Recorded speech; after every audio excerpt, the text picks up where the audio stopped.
Mudar de assunto aqui, gente, porque vou falar do desaparecimento de duas estudantes. Isso aconteceu na cidade de Murici dos Portelas, que fica a 271 quilômetros de Teresina. Mobilizou familiares, equipes do Conselho Tutelar, policiais militares, numa busca que durou mais de 24 horas. As duas meninas, com idades entre 12 e 13 anos, desceram do transporte escolar fora do ponto na última sexta-feira, não retornaram para casa. A gente vai agora ao vivo com a repórter Graciane Araújo para contar um pouco desta história, que acabou com também duas pessoas sendo investigadas por estupro de vulnerável, né, Graci? Mais uma vez, boa noite.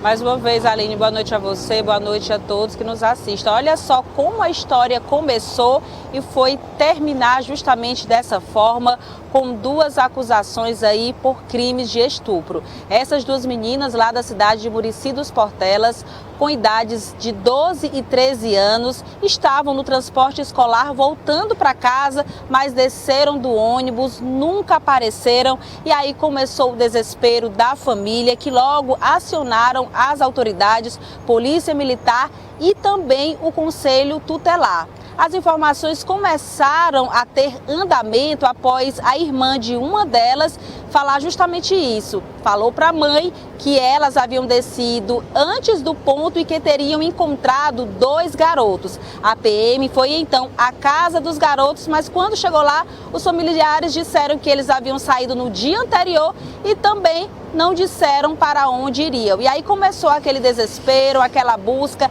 Até então, Aline, um morador já que reside na zona rural da cidade, que mora na zona urbana, mas que tem essa casa lá no interiorzinho, como a gente chama, ele estava passeando lá pela região e viu que a casa dele, que não estava em casa e a casa dele estava ligada. Aí ele achou aquela atitude muito suspeita, falou para a PM que havia alguém na casa dele. Quando a polícia militar foi lá, adivinha quem encontrou? Justamente as duas garotas de 12 e 13 anos que estavam com dois adolescentes de 16 e 19 anos. Então, a partir daí, os dois eles foram autuados, um por ser menor, por ato infracional análogo ao crime de estupro e o outro por crime de estupro de vulnerável. A gente tem agora um áudio de um dos policiais militares que atenderam a essa ocorrência, justamente do grupamento da Polícia Militar lá de Cocal, cidade que também fica na região.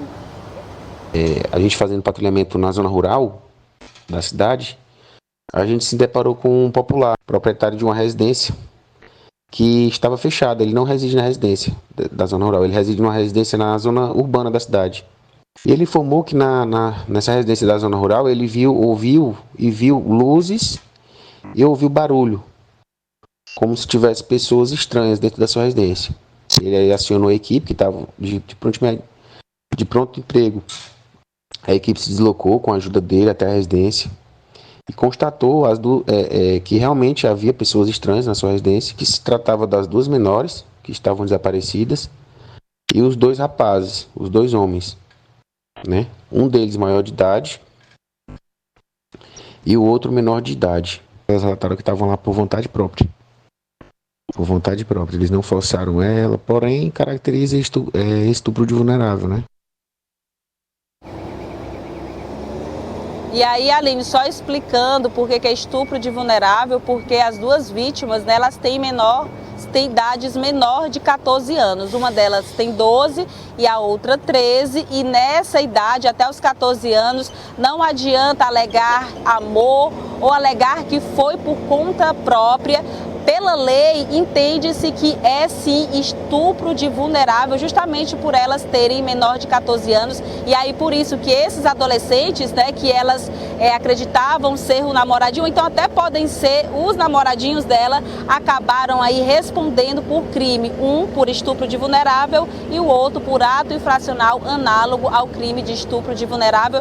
O Conselho Tutelar continua acompanhando o caso e as meninas foram devolvidas aos seus familiares, Aline. Obrigada, Graça. Não adianta dizer que foi consentido, né? Que foi um ato consentido, porque a lei explica realmente, como você falou, estupro de vulnerável. Obrigada, Graça.